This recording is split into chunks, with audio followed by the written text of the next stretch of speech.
Good afternoon, ladies and gentlemen. Thank you for attending the Safety and Security meeting of December 14th, 2009. I will now take a motion before we go to the screen. Take a motion for the approval of the minutes. I need a motion and a second. So moved. All in favor? Aye. Done. Next. Any changes to the Safety and Security Committee work plan? Seeing none? Moving right along. Action items. We have one action item today. The committee must review and approve its charter. That was done earlier, so we're just going to go through the formalities of it. If there is any discussion about the committee's charter, then please do so now. May I have a motion in a second? So moved. Second. All in favor? Done. All right. Now we can go to who's making this presentation here? What's your name, brother? Peter Stubbe. Peter Stubbe? Well, welcome to the crew, Pete. Do your thing, man. And who else? Who else are you with? Several members of the Department of Security. Well, please introduce them, brother. Chief Cohen. Part of this. Jose Fernandez, My brother, Vice President of Security. But you're my brother, Jose. I know that. Okay. I got to go through the formality. Okay. Anybody else? Chief Massiana at the end of the. I see the chief down there. I'm Vinny DiMarino from Transit. How are you? Good, brother. Anybody else? And Mark Campbell, Metro North. Mark, pleasure. Anybody else? Cheryl Kennedy, Transit. Miss Kennedy. Anyone else? Chief Morange just walked into the room. From uptown. Way to go, Chief. Made it back downtown, huh? Okay. Pete, go ahead, do your thing, man. Make your presentation. Okay. One of the initiatives being. Genocide? Okay. One of the initiatives being undertaken by the Office of Security is a security awareness training program that is going out. It's been going on for about 2.5 years now, and currently we've trained about 35,000 line employees of all the agencies. Subways, buses, Long Island Bus, MTA Bus, Metro North, and Long Island Railroad. This initiative was started as a result of a report by the Kroll Commission. In 2006, the MTA contracted with Kroll Associates to do a very comprehensive review of the then current state of security training within all the MTA agencies. And among the different findings that Kroll had was that, for example, security training varied very widely over the agencies. Different agencies had different requirements. Some had federal requirements, some didn't. Some were very highly trained, some weren't nearly as trained. That was one of the problems. There wasn't a lot of coordination, integration among the agencies, that there was no cohesiveness among the security training that was going on among the agencies. And another problem was that there was no real set instructor qualifications. For example, when security training was attempted or was done, sometimes it would be done by somebody who was teaching signal maintenance in the morning, for example, not to cast any aspersions on signal maintenance, but just people who really didn't have a lot of experience, a lot of training in that particular area. So the one thing we did then, what the MTA did to address the problems across the MTA that were identified by the Kroll report, was to initially establish a training committee. It was made up of, it's still in existence, and it is made up of various representatives from all the agencies. A request for proposals was put out. I think nine entities responded to that, and ultimately two firms were hired. One is the National Transit Institute, which is part of Rutgers University, which had done a lot of work for the MTA in the past, and another, a private company, SAIC. Actually, in the course of this, SAIC took over EAI.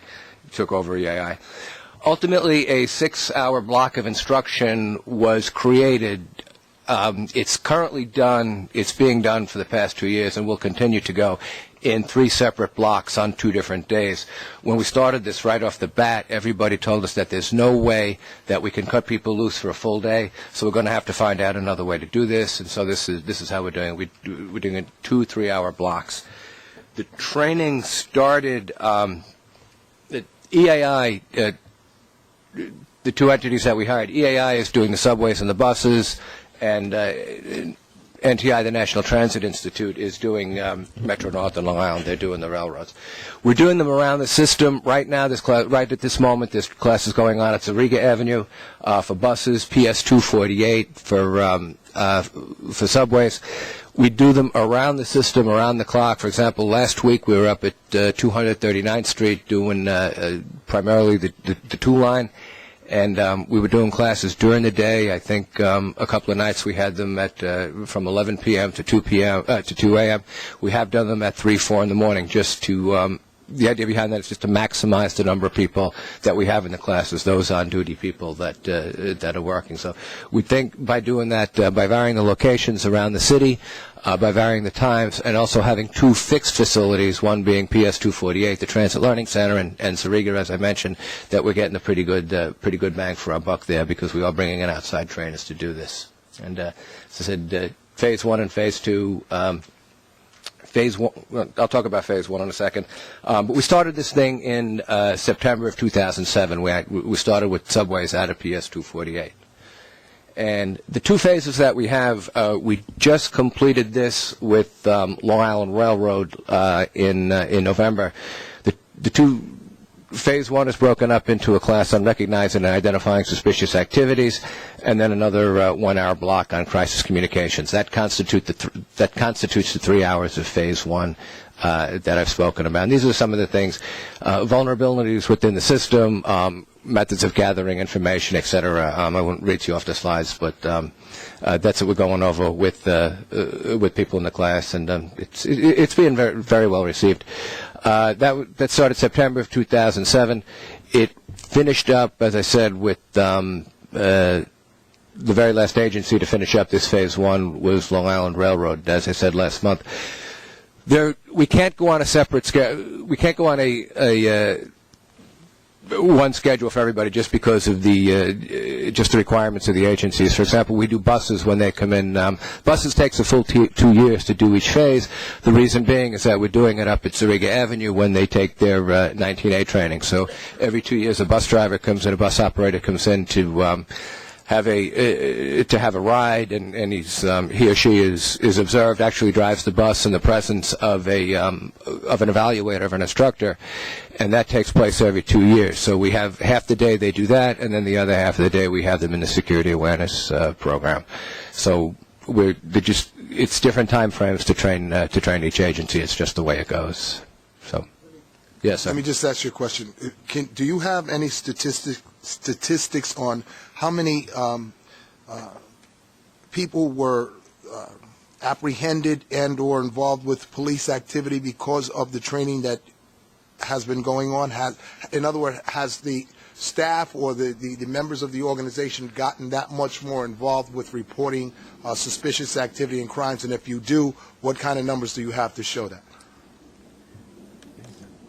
No, specifically not that, but what we do, particularly in Phase 2, at the request of Vincent DiMarino, the head of security, is that we've added a couple of slides on reporting. And sort of anecdotally, the instructors in the class have said that people have reported that based on that other coworkers that they've had have reported additional suspicious things that they've seen going on. Specifically, I don't have access to that information.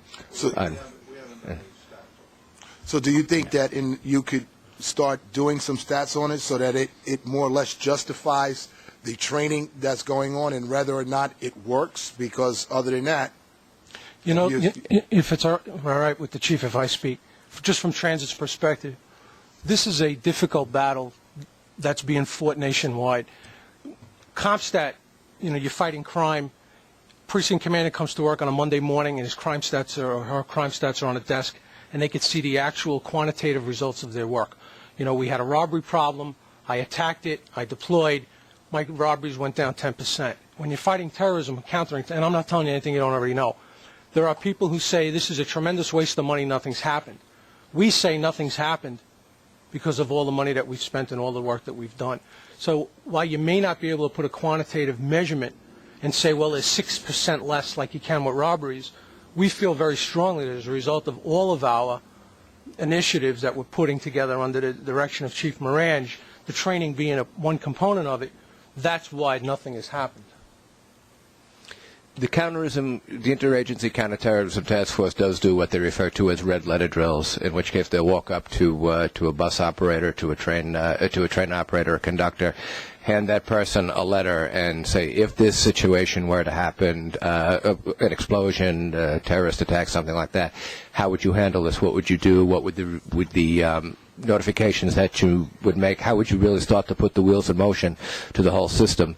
What we found out in doing that is when those letters are given to somebody who has taken this training, the response to that is better than if it's given to somebody who hasn't had this training. So it's sort of anecdotal, but along those lines, the training is having an effect. We can quantify it that way, actually. So the bulletin on the side of the bus that says if you see something, say something, should be added that says, we do? Good job, brother. Good job. Yeah, it's true, because you know what happened, Norman? The unions came to us and they said, we're out there. We're out, and you know as well as anybody, they get there before we do. I mean, we may be first responders, but they're there already when it happens. And they always felt also that they'd be on a train station, and the police, the firemen, everybody runs past them. And they really wanted to get into what they should be looking for, what they should be doing. And one of the biggest cries with it, they weren't getting any training, and that's true. And I think by putting all of them under this training, and they're out there, that we do have a better program because of that. So, Billy, with this program that you guys have in place, how long does it last until you train everybody, or is it a 6-month What we program? really like to do is just keep continuing it, like, you know, With because a refresher course. With refresher courses, because things change. You know, times change, as you well know. What might have been a target 2 years ago may not be a target today because of, you know. So how much money do I have to fight for to go in your budget so that How people much could we got see? left of that $25 million? We know. We're about halfway through it, and we're just about halfway through the training. So right now, So I mean, it's we're going sort of through on it. budget. We start to get low. I think that's the time that we should start coming and talking about it. But I tell you, this is well spent money because we've been training people since September of 2007. And I think the biggest thing, if you go out and talk to the employees, that's where you really get the answer. Mm-hmm. You know, like we could tell you how great it is. I mean, you may go out there and grab the first conductor and they'll say, "What are you kidding me? My 2-year-old could have taught me that." You know. So I mean, when you go out, but they have spoken very highly of the program, and they feel like they're part of it. And you know, and Ron and his whole group have really gone out there and pushed this. Okay. Peter, go ahead, brother. I'm sorry. Okay.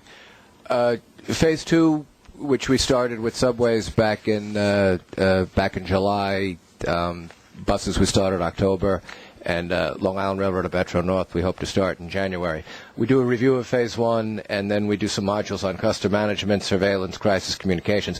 What we did was, if you look in the lower left, that's Winston Mitchell from Transit.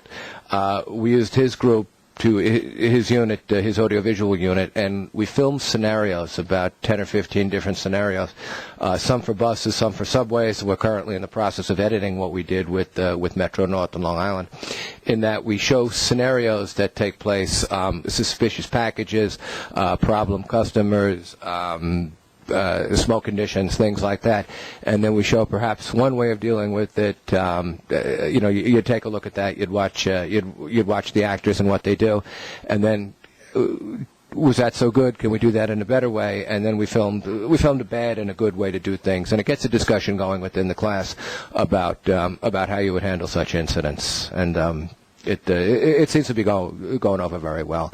I invite you to take a look at it. I said that the class is going on right now at 248 and Zariga Avenue, and then some other locations around the city. We'll start with Metro North Long Island next month. So that's the Phase 2. Currently, our training totals, Phase 1, we've done something like 35,000 people over the 2 years that was in place. And then with Phase 2, we started, as I said, subways back in July of this year, and we've trained probably, that'll be over 3,000 people now. And again, because of just the different the different schedules and the different requirements and just problems getting people together in the agencies, that we don't have one set start date and one set end date for everybody. We're scheduling the classes specifically to maximize the number of people in there, and as I said, when we use outside consultants, outside people doing this, we get a good bang for our buck that way by maximizing the class size. Employee feedback, just very quickly. I look at every evaluation. I'm not there for every class, but I literally do look at every evaluation. And overwhelmingly, I can give me a date that classes went on, and I'll pull the evaluations for you. And overwhelmingly, they're very, very good. The students, the employees, the frontline personnel are very much in favor of this training. And I talk with the instructors frequently, and everybody is on board with that the training has been effective, and not just people like it, but that it's effective also. It's not just 3 hours doing something else. People write all the time, I expected to come in here to sleep, to be bored, and it really kept my eyes open. As I said, give me a date, I'll pull the evaluations, and you could see firsthand sort of a random sampling of that. Chief Moran, go ahead. Chief Moran mentioned about going forward in the future. If we don't do this, $25 million was initially allocated for 4 years. If we don't do something, we're kind of we're dropping the ball on this thing. That if we don't continue with refresher training, we've got some ideas on how to do that. We're currently pursuing some federal funding for that. The 2010 Transit Security Grant Program just came out with money for specifically for training. In fact, the highest priority is training, and we're hoping to grab some of that money and to continue that. As I said, we've established a consistent baseline among the different agencies for training, and right now we've got people buying into that, and they really feel that just we're trying to get them to reinforce to them the importance of reporting suspicious persons activities, explain to them what those kind of things, what suspicious persons, what suspicious activities are. And we feel that if we drop this training, then people will sort of not have the buy-in anymore that they will. I hear all the time that, and people write all the time in evaluations, that the MTA really must take this seriously because they've hired outside contractors, outside experts to come in and do this. I don't know if I mentioned it, but for example, EAI, those people that are training subways and buses, everybody who's doing the training is a current or former transit cop. So they've got the experience, they've got the training experience, and they know the system. And people like that. People sort of buy into it more when they know that the trainers are from the outside and not somebody who's teaching, air conditioner repair this morning and this afternoon. So for that reason, it is going well, and we'd like to continue this. Otherwise, as I said, the $25 million is sort of a waste of money, though. Waste of money then if we don't follow up with it. Well, no question about it. I'd have to be an advocate for you receiving at least an additional $25 million to continue the program, because you can't train someone 1 week and then 3 years later, 5 years later, say, do you remember what you learned? You have to have a refresher course. It's just like law enforcement officers like myself going to the firing range. We have to go at least once a year to requalify, because you sort of like forget what you've learned. So I'm with you, brother, on that one. Some of it would be refresher training. Other areas even that we're looking at, if you think about it, the agencies do drills with the police and fire departments all the time. They'll have 100 cops and firemen there, and let's get 2 trains, and we'll stage an accident. Well, good, that's good. We have 2 train crews there, but those drills really don't do quite as much for the MTA employees as they do for the police and fire departments, because we just don't have the numbers there. We have 2 train crews, some various levels of supervision, but for the people who are making those initial decisions, what to report, what they have, and exactly what to do. If we don't continue with this kind of training and expand into areas like that, it's they're not getting what they need. Okay.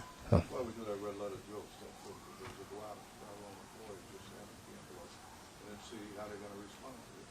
Because you know as well as anybody that if Norman knows Bill and Bill knows Norman, when something happens, it's a lot easier when you find there on the scene of one of these emergencies.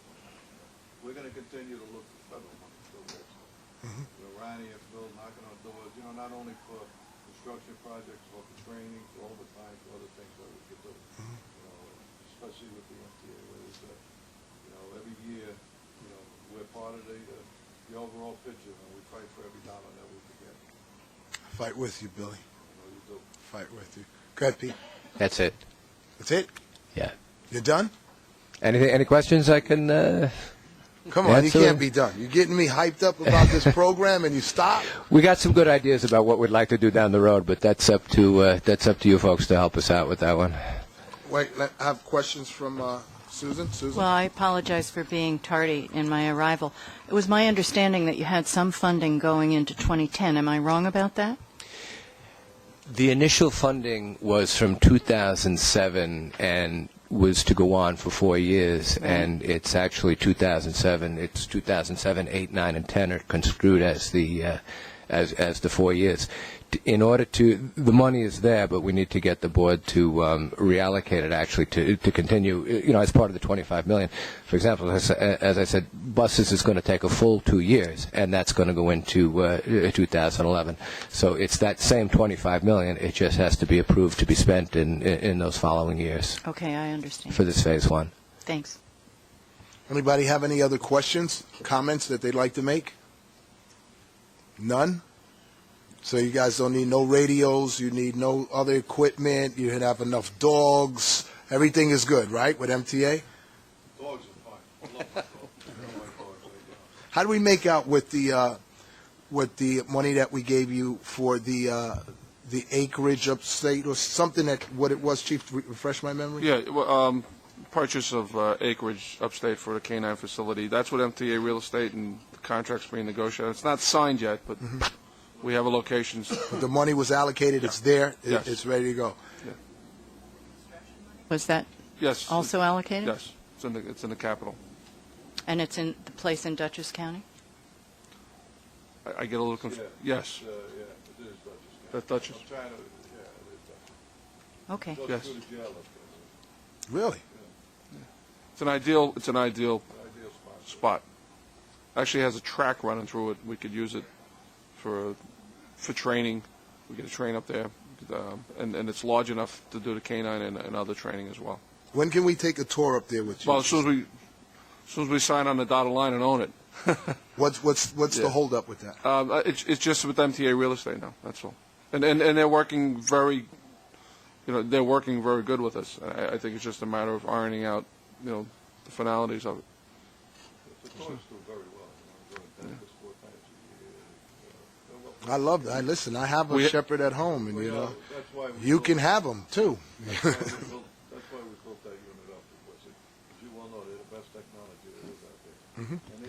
And we're the only agency in the United States that every dog has been certified by ATF. And we have 5 dogs graduating Friday. From the Orange County in Orange training? County. Yes. This Friday? This Friday. I know. I love the fact that they've been trained in Orange County. Is it still 50 dogs? With this 5 graduating, that's going to bring the complement back up to 50. Okay, that's great. Yeah. I'm sorry that I'm going to lose you to Dutchess County, but it was very nice to have you trained in Orange County. I'm sorry to leave too, but it would be nice. I'll sleep better knowing we have our own location. I agree. Yeah, we could do it all in-house. And As the dog, if they dwindle down a little, then we're going with purchase. What's the handler and the dog? What's the length of the time that they're in the program? minimum 4 years.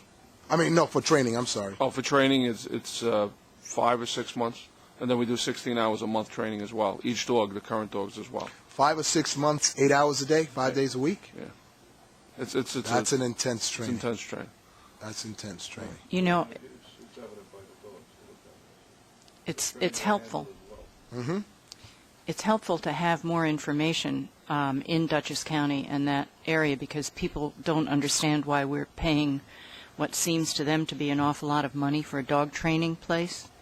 And I think a lot of that stems from the fact that they don't understand the intensity of the training and how important it is to keep retraining Exactly. every month. Yeah. So any 16 information hours you a can month shunt to us is helpful. without our own facility gets to be a little demanding. Okay. Anybody have anything else?